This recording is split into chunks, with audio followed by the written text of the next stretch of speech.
T.S. Eliot in his one of the essays that is Tradition and Individual Talent. उसमें ये बात लिखी है कि no idea is genuinely writer's discovery. It has been said and expressed and re-expressed by many others. You cannot claim that. आप इसे claim नहीं कर सकते कि कोई भी आइडिया आपका अपना है. राइटर की जो कंट्रीब्यूशन होती है वो प्योरली स्टाइलिस्टिक होती है अपनी नेचर में. राइटर की कंट्रीब्यूशन स्टाइलिस्टिक होती है. इस हवाले से अल्लामा इकबाल की स्ट्रे रिफ्लेक्शंस में he had given example of the three writers. One is Goethe, one is Horace perhaps, and the third one is Mohammad Hussain Azad. तो एक ही आइडिया है और he said कि it was very beautifully expressed by Azad. इसका मकसद क्या है इस बात का? So the theme of that thing is actually this, that the writer's contribution is stylistic बुनियादी तौर पे, stylistic contribution. As मैंने क्लास में कुछ ऐसी एग्जांपल्स दी थी तो of different writers, for example Shakespeare, for example Mirza Ghalib and Faiz Ahmad Faiz, तो इस तरह की बातें आपसे भी ज़ाहिर है कि होती रहती हैं मेरी, and you are well aware of that. तो that is to be taken in this light. Writers लेते हैं बात दूसरों से, तो राइटर की किसी भी राइटर की असल कंट्रीब्यूशन उसकी स्टाइलिस्टिक होती है, stylistic contribution. How he expresses that. मैंने आपसे ये बात बताई थी कि थीम्स आर हैंडफुल. थीम्स तो दुनिया में चंद ही हैं. लोगों ने लव के बारे में लिखा है, लोगों ने डुप्लिसिटीज के बारे में लिखा है, हिपोक्रेसीज के बारे में लिखा है, लाइफ के बारे में लिखा है, डेथ के बारे में लिखा है. थीम्स तो यही हैं बुनियादी तौर पे. आप देखें हम जितनी भी पोएम्स पढ़ चुके हैं, don't you see that there are similarity in them? Or while reading them, I've been giving you many references from Urdu poetry at the same time. So don't you see that there is a one thing that was actually envisaged by the different writers altogether? एक ही बात है जो कि मुख्तलिफ writers ने उसको envisage किया है. सर हम नेमलेस डेथ की एग्जांपल भी ले सकते हैं, जैसे हाँ उसमें मैंने आपको एग्जांपल दी थी, उसमें आपको गालिब को भी नेमलेस डेथ चाहिए थी. Exactly very strange. ये बड़ी स्ट्रेंज बात, आप इसे फील किया करें, इस बात को फील करें. नेमलेस डेथ, क्या बात है जी. पता है ये बात आम फैम है कि यू डिजायर लाइफ. पढ़ते फिरेंगे गलियों में रेख्तों को लोग, यू डिजायर लाइफ, ये बहुत आम सी बात है. लेकिन nameless desire for nameless death is very unique. मैं तो बड़ा मुतासर होता हूं इस तरह की बातें सुन के. रहिए अब ऐसी जगह चलकर जहां कोई ना हो, हम सुखन कोई ना हो और हम जुबां कोई ना हो. देखिए सुखन का लफ्ज इस्तेमाल किया है. सुखन पोइटिक एक्सप्रेशन को कहते हैं ना एक अतबार. हम सुखन, एक आदमी जो लिखने वाला है वो शायर है और वो खुद शायरी को दूसरों के पार्ट पे डिनोय कर रहा है. He desires entire solitude.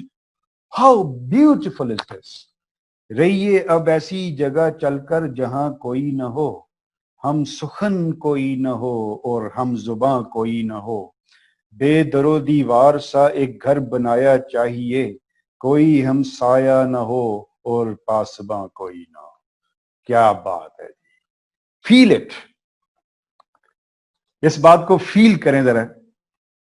पढ़िए घर बीमार कोई न हो तीमारदार, और अगर मर जाइए तो नोहा खां कोई ना हो.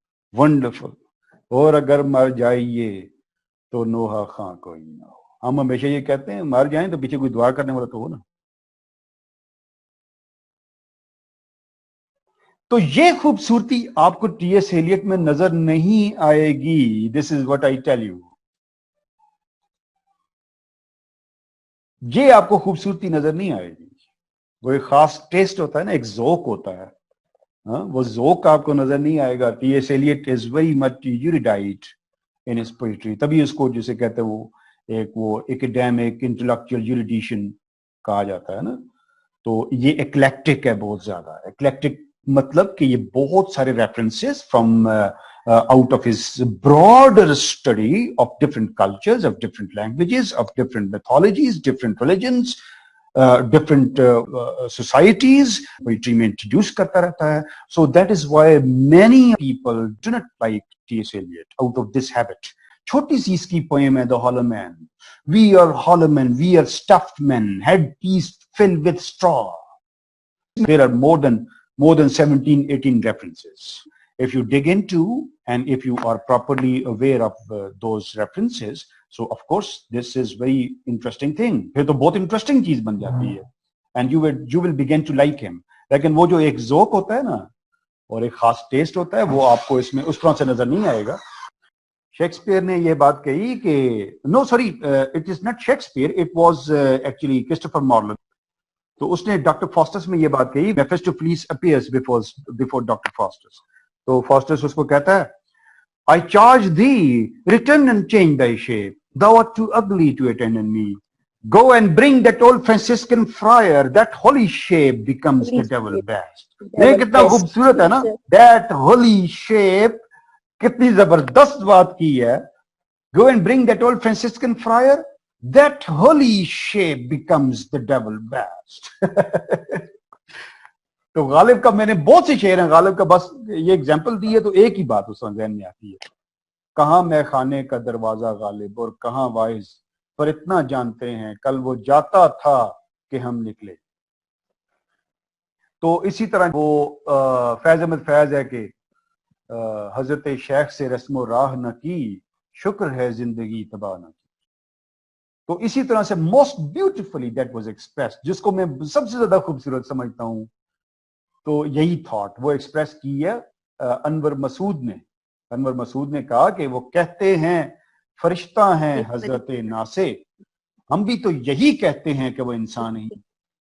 तो that was very beautifully expressed. तो thoughts and ideas and things they are taken from other writers. If they are not taken they are matched with other writers, match भी करते हैं. तो अल्लामा इकबाल पे एक किताब मैंने पढ़ी थी, that was 20th century Urdu literature. उसमें कुछ रेफरेंसेस दिए हुए थे कि रेफरेंसेस भी ऐसे दिए कि उसने कहा कि अल्लामा इकबाल ने न सिर्फ थॉट उठाई है बल्कि वर्ड्स भी उठा लिए. Allama Iqbal was well read in romantic. Wordsworth ने एक जगह पे कहा in his ode and immortality, Wordsworth ने कहा कि our life is but a sleep and forgetting. अल्लामा इकबाल ने कहा जिंदगानी जिसको कहते हैं फरामोशी है ये. Don't you think that he had even selected same words, word भी वही लिए. और भाई उसने जब कहा मांगी हुई जन्नत से दोज़ख का अजाब अच्छा, it's better to reign in hell than to serve in heaven. Milton ने ये बात कही थी. Goethe in his Weimar sleeps long after Byron's struggle ceased. तो इसने इस तरह से लिखा कि अजमत गालिब सदियों से है पैवंदे जमी, मैदी मजरू है शहर खामोशा का मकी. तो इस तरह की बातें हैं बिल्कुल. Allama Iqbal is charge with it, लेकिन वो जो लैंग्वेज जो इस्तेमाल वो की गई है that was not the language of the writer. वो तो राइटर की लैंग्वेज नहीं थी. बहरहाल और भी ऐसी एग्जांपल्स हैं जिसमें writers did not follow the other, but still we see there are very beautiful similarities. तिड़के कड़े दा पानी कल ऐसा नहीं रहना. वाह क्या कमाल. अच्छा. कितनी खूबसूरत है ना, असी तिड़के कड़े दा पानी कल ऐसा नहीं रहना. देखिए घड़ा जब तिड़क जाता है तो क्रैक हो जाता है ना. तिड़का, ये तो हमारा अपनी लैंग्वेज के ये वर्ड की भी कितनी खूबसूरती होती है ना. कल्चर के अंदर वो उसकी जड़ें होती हैं, वो आपको खूबसूरती देती है. असी तिड़के कड़े दा पानी कल ऐसा नहीं रहना means that we are the water in cracked pitcher. Water will seep out. तो शेक्सपियर ने कहा कि life is but a walking shadow. ये हैमलेट सॉरी उसमें है ना, मैकबेथ में, life is but a walking shadow where poor players struts and fetches over upon the stage and then is heard no more. काफी दफा इसको class में हो किया. तो शेडो की कोई हैसियत नहीं होती जी. थीमेटिक यूनिटी है इन दोनों बातों में. तो थीमेटिक यूनिटी के एतबार से टी.एस. एलियट के पे भी बात की जाती है कि दिस पोएम हैज 5 सेक्शंस. इसके 5 सेक्शंस हैं और every section give different meanings और there is no unity. Critics had said this thing, there is thematic unity. Thematic unity पाई जाती है. If you take the theme of those 5 sections and you see there is a unity, फिर उसमें एक unity है, एक development है. तो this is what that we will dig out. तो students, I would like that you should read this poem in the light of references, और उसमें आप नेट पे ये फाइंड आउट किया करें ग्लोसरी ऑफ द वेस्टलैंड। तो फिर आप कोई अच्छी बुक्स जिस तरह के मैंने आपको बताई हैं, ये 20th century views, 20th century criticism और case book series, if you read these things तो आप उसके रेफरेंसेस से वाकिफ हो जाएंगे। तो मैं भी ज़ाहिर है कि when I will teach you तो मैं आपको रेफरेंसेस दूंगा, तो उस पर भी आप करेंगे। When you do not understand references, which are the very foundation of this very poem, you cannot understand it, you cannot like it, you cannot enjoy it, तो आप एंजॉय नहीं कर सकेंगे। तो जब आप रेफरेंसेस का पता होगा तो फिर आप एंजॉय करेंगे। यह भी इस पे चार्ज लगाया जाता है कि this is a Christian poem. यह भी कहा जाता है कि this poem has a very clear effect of the world war, first world war. Second world war से तो पहले लिखी गई ना, फर्स्ट वर्ल्ड वॉर। और एक और बात है कि जिसे whenever it is said that it is a Christian poem, तो ये देखें फिर तो कपूनिश हो जाती है ना भाई। आप ये कहें रिलीजियस पोएम तो फिर भी इसका डोमेन तो बहुत ब्रॉड है ना, रिलीजियस पोएम है। तो उस रिलीजन्स में भी आपने क्रिश्चियन को एक चुन के आपने लिखा है Christian poem. There are many biblical references out of which it is said